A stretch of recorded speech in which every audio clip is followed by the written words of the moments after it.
Well, welcome back to another Inside Lansing. Today's guest is Ernst Lamothe, trustee for the Village of Lansing for Building Department, Information Technology, Communications, and our very own LNN right here. Ernest, thank you for being on the show. Thank you, Neil. Looking forward to a good conversation and having the people in Lansing know a little bit more about me. Well, let's start with that. We want to know a little bit more about maybe your thoughts on the role of trustee. So, as the role of trustee, how do you view it? How do you view what is the role of trustee to you? To me, maybe because of my public relations background, but I just think it's all about over communicating. I think it's important for the residents to know what's going on in their community. There's too many things happening that you're not necessarily going to be aware of everything that's happening, not only like past your neighborhood, but overall in Lansing that could affect you. So for me, it's about doing my research, letting the people know everything that's happening to them, whether it's important property tax information where they could save some money on their property taxes, which is important, events happening in Lansing, or just wonderful initiatives that we're doing. So I just think it's important to let the people know as much information as possible, and that way they know more about their community. You had to come to a point where you decided you wanted to be trustee. So maybe you could tell us a little bit about why you chose to go after the role of trustee. What was the preface to make you decide, I want to be a trustee for Lansing? It started with the wisdom of Mayor Brian Hardy and Clerk Maureen Perovich. I've been in the community for a long time. I was the vice president of the Chamber of Commerce. I did the Planning and Zoning Board, and I've just been involved in my decade plus of being in Lansing. So they knew me well.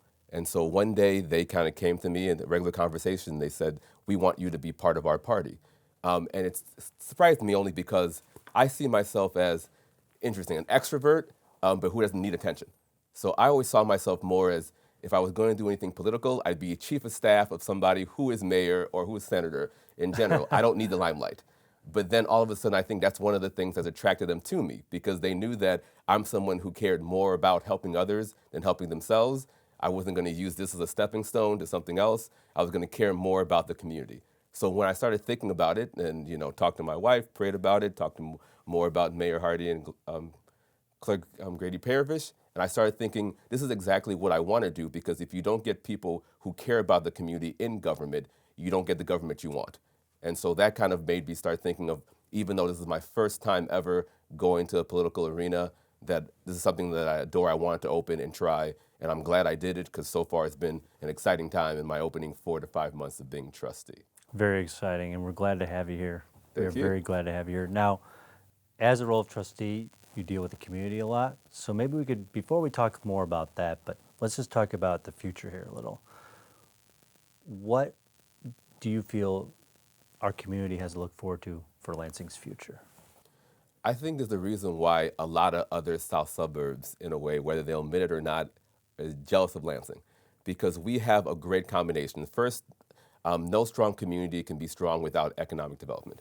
We have a wonderful mix of big box chains that you would know of, like a Chick-fil-A, like a Chipotle, like a Starbucks. People love having that in their community. There's something about having a pride where it says, I don't have to drive someplace else to go and get these things here. So that's the first part. But we also think it's important to have small mom and pop places as well too, places that have been in the community for decades in general because of the rich history that we have there. So that's the first part, a good combination. The second part is that we have a lot of things for families. I think no community can also be strong if you don't have something that your family can participate in. Not only do we have fantastic venues like Fox Point, and we have the softball fields, and we have a wonderful airport as well, but we also, I'm excited about the different things we're having. A Sky Zone's coming soon. That's wonderful, something that we're going to have for our community, for younger people. We have fantastic parks all the way around, and every park has a distinctive look and feel so that you don't have necessarily the same type of park everywhere, and it's spread out throughout the whole community, so you don't have to worry about it's only parks in certain areas. So I just think a combination of great economic development, things for the family, and then we also have a very strong police force and fire department because safety is important. No one's going to want to live someplace where they don't feel safe, where they can't have their kids ride their bike, or they can't just walk around themselves. So that kind of combination, I think, makes Lansing strong, and we have a lot of different ideas to make it even better. You have a lot of great ideas to make it better, and looking forward to that. One thing I wanted to ask, though, so as trustee, we see you out a lot at events. When you're out, I'm sure you have to engage with community members. I'm sure you love to engage with community members. So what's your sort of technique, or maybe just how do you connect with residents? Well, the first step is that I realize that I'm never the smartest person in every room.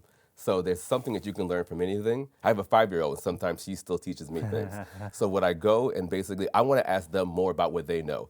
Because the thing about being a trustee is that you're a trustee for the entire 30,000 plus people in Lansing, as opposed to other communities where you might be an alderman and you're only in charge of a certain area.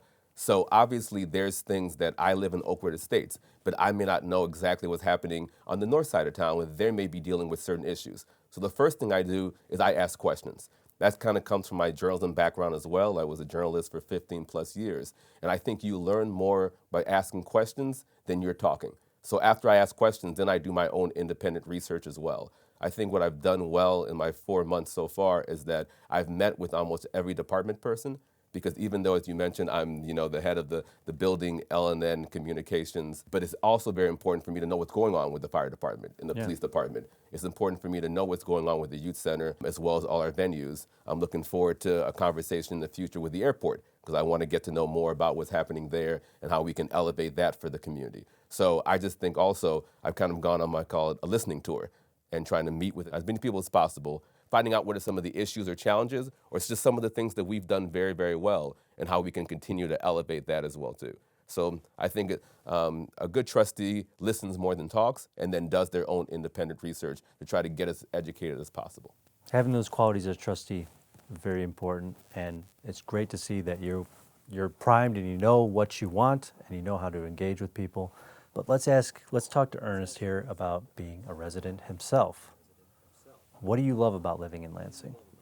I'm glad you asked that, Neil, because it's one of those things. Before I moved here, I didn't know much about Lansing. I originally grew up in the south side of Chicago. My parents lived in Linwood, but you kind of find out sometimes when you live in your little community, in your south suburbs, you really just basically do things around that south suburb. So I drove past Lansing to get someplace else, but I didn't necessarily spend as much time there. So once my wife and I got a home here, it was our first official home as a married couple.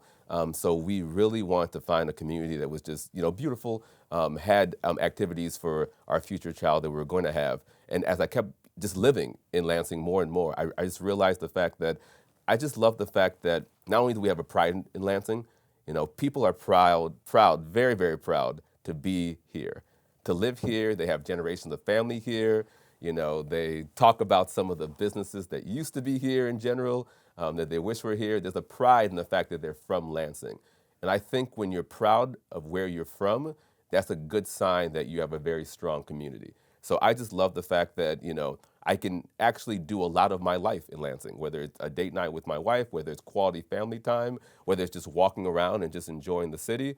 And I just have had really great experiences with people in general. So I just love the fact that Lansing is the type of community that you can learn from, you can grow up from, you can, be a new resident here and you're not treated as an outsider just because you weren't born here.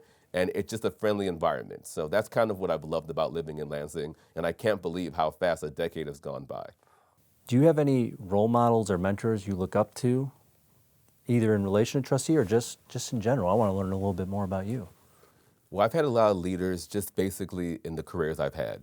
I started off as a journalist. I covered healthcare, business, government, and schools. And I had editors who just learned the patience in general. Because when you're new at anything, you can't expect to know everything so quickly. And I think a good leader, a good mentor, is very patient, knows how to guide you well.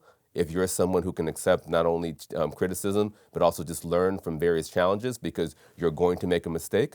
That's something that I know as a trustee is that when I first came in, because I am ambitious in being good in whatever I did, I believe that the voters put me in here and they gave me a trust. And I'm not someone who, I'm a man of my word, and I'm not somebody who wants to fail on their trust. So sometimes I might put a little too much pressure on myself. But so a lot of mentors have kind of taught you where if you are new, you only have one time to be new. And so it's okay if you don't know anything. It's okay if you have to say to somebody, let me find out more about that information. Because you can't be expected in the first 4 months to know everything about being a trustee or the community that you've lived in. So I think strong mentors in my journalism life have kind of taught me a little bit about just leadership, how to guide myself in learning something new, and how to guide others. I just look at leaders in whether it's politics, whether it's coaches, because even as a leader, I think you're supposed to be a great coach. I think everybody who is underneath you as an employee in general, like basically that's your team. And if they're not doing well, that means that you're not coaching them effectively. So I'm never somebody who necessarily blames personnel as much because there's a lot of responsibility that you should have as a leader. One person I recently heard a lot from, he was a speaker at a government conference, was Mike Singletary, former linebacker for the Bears, of course. Great leader, great leader. And he talked about the fact that being a leader is both exhilarating and lonely because you have to make certain decisions on your own that may not be popular to everybody, but maybe the best decision. And sometimes you found out years later that you were right, but at the time, people maybe didn't necessarily love that decision. So you're gonna have to be okay with the fact that you can't go everywhere that everybody goes to. You can't talk the same way. It might be a little bit of a lonely lifestyle, and people may not appreciate you until years later. But overall, the important thing is that your job is to do your job well. And so the results will come in later. And so that's also something I've learned from leadership as well. How does Ernest spend his free time? A lot of things. First, I like to work out. I like to work out at least 4 times a week. I think something about the spirit and the body being on top level, I think helps me in every other aspect of my life. Because I always say, if you're not healthy enough or your body's not feeling great, it's hard to be effective in other things because you're going to feel that pain, and that pain is going to keep you from effectively doing other things in life. So that's one of the things too. Secondly, love Broadway musicals or plays. My wife and I have a season ticket to Broadway in Chicago, so we go on date nights. We go to a restaurant, buy the play or the musical, and then we go there afterwards in general. I love looking at both live sports events as well as looking at it at home. I'm heading to a Bears game November 9th against the Giants, so okay. I'm hoping to Go Bears? Yes, go Bears, and there'll be a victory Sunday into a victory Monday, hopefully, in general. My goal actually in the whole calendar next 12 months is to visit every sport in Chicago live. And so that's one of my first things I'm going to do is the Bears will kick that off. So I like to do that, like to read as well, mostly nonfiction books. Love biographies about famous people. It's a great learning tool as well. When you're asking about mentors, you learn a lot about how other people live their life, and that can be a good guide for yourself. And the last thing, I'm very active in my church.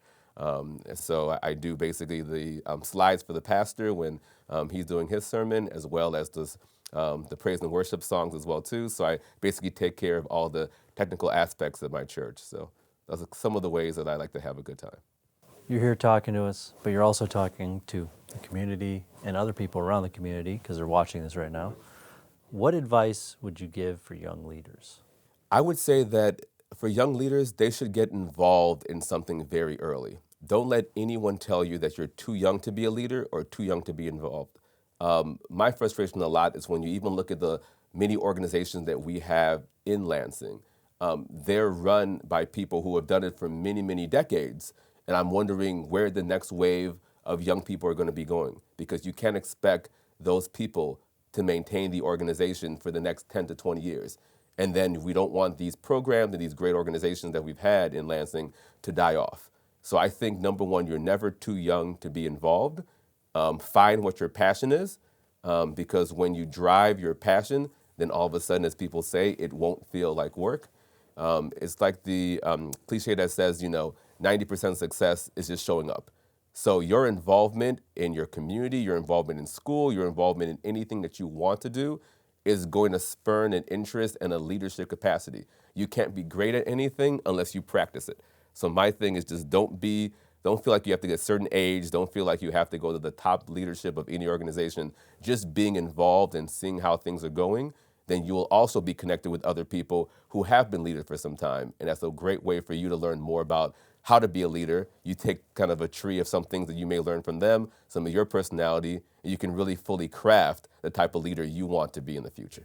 That is some excellent advice. I love that. Just going after your passions in life will probably help you 90% of the time, I think, with everything we do. I wish we had more time together, but I have just one more question for you today, and we'll have you back on the show next year. Please do. What is one surprising thing about you could share with us today? One surprising thing. Okay. I almost went to college on a scholarship for track and field, to be honest. Loyola was recruiting me, and the funny thing is I didn't start running track until I was a freshman in high school. Wow. Because my parents, they immigrated here from Haiti, Okay. and the first thing that any immigrant family or any young first generation will tell you is that the parents focus a lot on education.